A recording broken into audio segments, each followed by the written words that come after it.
standing. So, sino yung makapit na prayer na? Silent prayer na lang.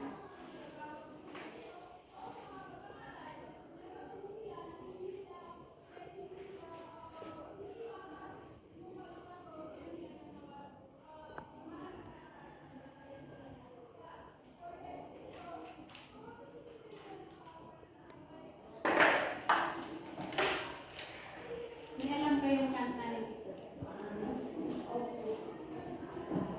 kanta. 1, 2, 3, sing.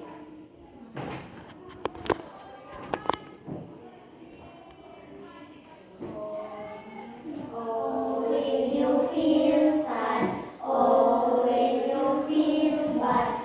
Say la ilaha illallah. Only Allah can help us.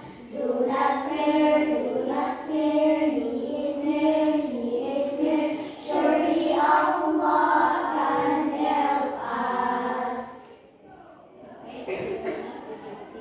Thank you. Okay, so let me check your attendance muna. So, para mas madali, so, pakitignan muna yung mga katabi niyo kung sino yung absent today. Wala. Okay, so it's good to hear na walang absent ngayon. So, kindly pick up those any tiny papers na nakapaligid sa inyo and then pakitapon sa ating basurahan.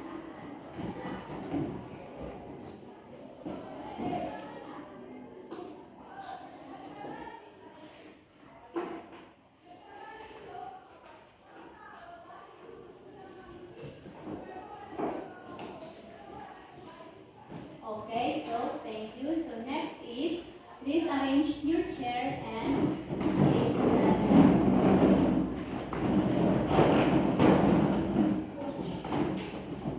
Okay, so thank you very much. So, bago ko makalimutan is, meron ba kayong assignment? Meron. Okay, so please pass it forward.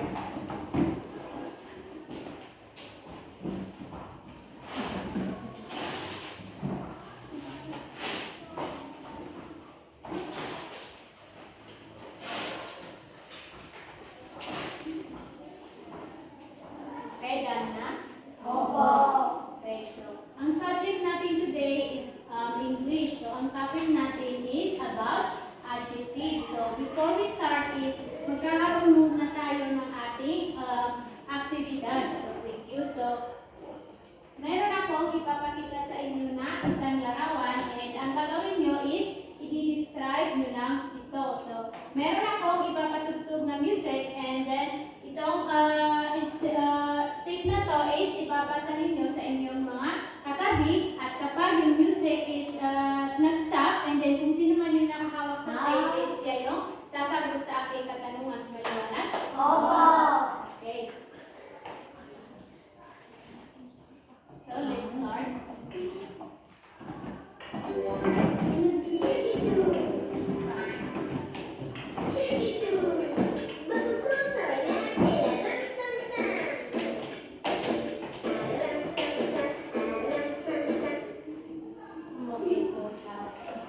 Okay, so dito sa larawan na to, so ano ang may sasabi mo or paano may i-describe ang larawan nito sa isang salita lang? So paano mo siya mailalarawan? Oh, so this man is big. Okay, so very good. So palakpakan. So here is your reward. So next, asan yung tape? Okay.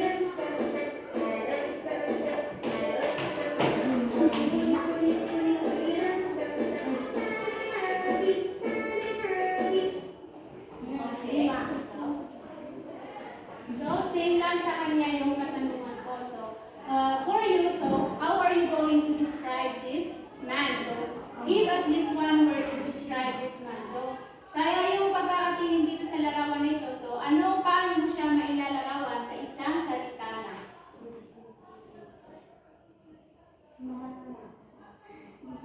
Kahit perfecto. So, anong napapansin mo sa kanya? He is handsome. Okay, very good. So, here is your reward. Okay, so palakpakan natin. Okay, so next. Okay, so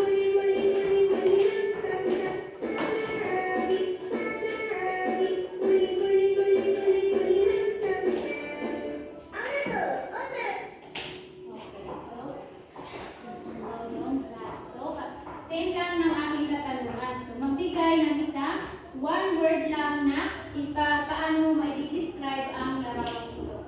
The man is sad. The man is sad. Okay, very good. So, clap your hand.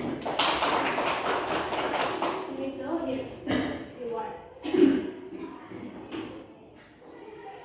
So, class, did you enjoy our activity? Yes. Okay, so here is our objectives at this lesson. So, define what is adjective. So, at the end of this lesson is matututunan niyo kung paano or ano yung definition na adjectives, kung paano natin ito gamitin at kung saan natin ginagamit ang adjectives. And then number 2 is identify and use adjectives to describe nouns. So, at the end of this lesson din, pagkatapos ng ating klase is matututunan nyo rin gamitin yung adjectives para i-describe ang isang noun. And also, the last one is understand the purpose and the function of adjectives. So, ang panghuli din is matututunan nyo rin na kung paano nyo maintindihan ang purpose ng adjectives at saka yung function niya. Kung paano ito gagamitin at saan ano ang purpose ng adjectives in noun or in a sentence. So, maliwanag? Opo. Okay, so before we start to our lesson is, bago ko makalimutan, so ano yung past na topic natin in English? So, previous topic natin. About adverb, no? Okay, so meron pa kayong katanungan sa ating past na lesson about sa adverb? Okay, so kung wala kayong katanungan is mag-proceed tayo sa ating new lesson which is all about adjectives. So, can you read the definition of adjectives? Is a word that describes noun or pronoun. Adjectives can describe size, shape, colors, age, and more. Okay, so adjectives. Ang adjectives daw is isa itong salita kung saan dinidescribe or inilalarawan nito ang noun o ang pronoun. So kapag sinabing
i-describe niya yung lasa ng apple. So, apple is our noun. And our adjectives is delicious and red. Very good. So, next is this cake. Okay, so this cake is noun, no? Understand? Okay, so this cake is yummy. So, itong yummy is di-describe niya yung noun based on its taste, no? Di-describe niya yung noun na cake ayon sa lasa nito. So, sinasabi ng adjective natin na yung cake is yummy, so masarap. So, ano itong cake? Noun. Okay, so yung yummy is adjectives. Okay, very good. So, next is this cake is soft. So, describe niya yung noun natin into soft. So, this cake is ang ginamit na adjectives is soft, which is malambot daw yung cake. Is it true or not? Very good. So, next is sun. Okay, so sun is our noun, no? Noun is our, so the sun is our noun, no? So, the sun is yellow. So, ano yung adjective na ginamit? Yellow. So, ano yung noun natin? Okay, very good. So, another is hot. The sun is hot. Okay, so, yung sun daw is hot. And ano yung hot? Adjective. So, ano yung noun natin? Okay, so naintindihan niyo ba? Okay, so para mas lalong maintindihan niyo is, dito naman is gamitin natin yung adjectives na, gumamit tayo ng mga examples ng adjectives into sentences. Okay, so number 1, she has a small dog. So, meron daw siyang maliit na aso. So, ano yung noun natin? She. So, ano yung adjectives na ginamit? Small dog. Very good. Okay, so the next is the sky is blue. So, yung sky daw is blue. Okay, so ano yung noun natin? The sky. And the adjectives is blue. Very good. So, number 3, I found a red apple. So, nakahanap ako ng pulang apple. So, ano yung noun natin? No, ano yung dinidescribe ito? Yung apple. So, ano yung adjective na ginamit? Red. Very good. So, kapag yung noun is, ibig sabihin, yung noun is siya yung dinidescribe ng ating adjective. So, tandaan yan, ha? Okay, so number 4, he is a smart student. So, ano yung noun natin? Student. Because ito yung dinidescribe ng adjective natin. So, ano yung adjective dito? Smart. Very good. So, number 5, the car is fast. So, ano yung noun natin? Car. Very good. Na yung adjective natin is fast. So, dinescribe ng adjective natin na fast yung car, which is yung car daw is fast. Okay, number 6, the box is square. So, ano yung noun natin? Box. Very good. Ano yung adjective? Square. Okay, so next is he wore a black shirt. So, nakasuot daw siya ng itim na t-shirt. So, ano yung noun natin? Okay, he kasi siya yung dinidescribe ng ating adjectives. So, ano yung adjective na? Black shirt. Okay, very good. So, next is Delicious. okay, so ano yung noun natin? Cake. Very good. So, ano yung adjective? Delicious. So, the number 9 is He has a long hair. so, ano yung noun natin? Very good. So, ano yung adjective? Okay, so it seems like you really understand our topics. Naintindihan mo talaga kung ano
Then you will sit down, others.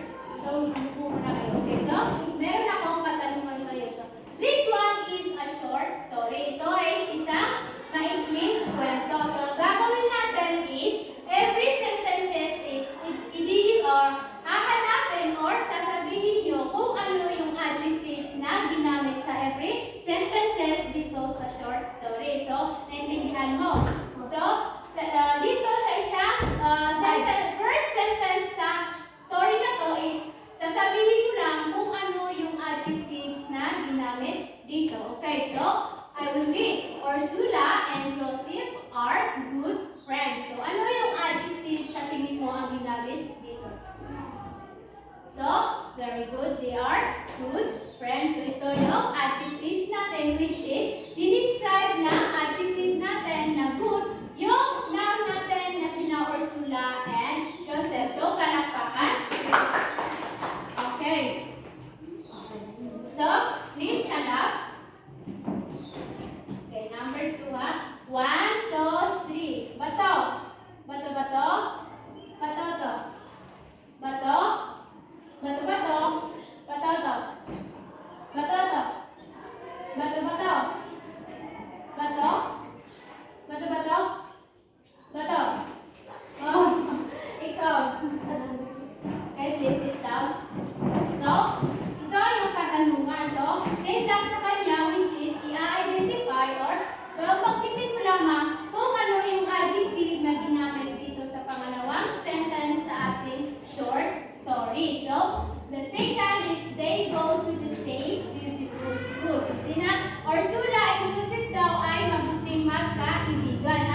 at kapalakaibigan na isang batang babae. Okay, so here is your utterance. Okay, stand up. Bato.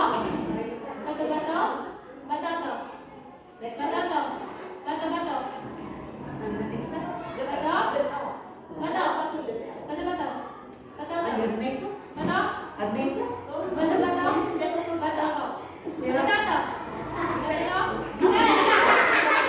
Okay, okay, okay. Bato. Bato, bato. Bato, to. Bato, to. Bato, to. Bato, bato. Bato, bato. Ikaw. Naging unggoy kayo. Okay, so, dito sa pang-anim na sentence. So, she is diligent pupil. So, si Ursula daw ay matalinong estudyante. So, ano sa tingin mo ang adjective na ginamit?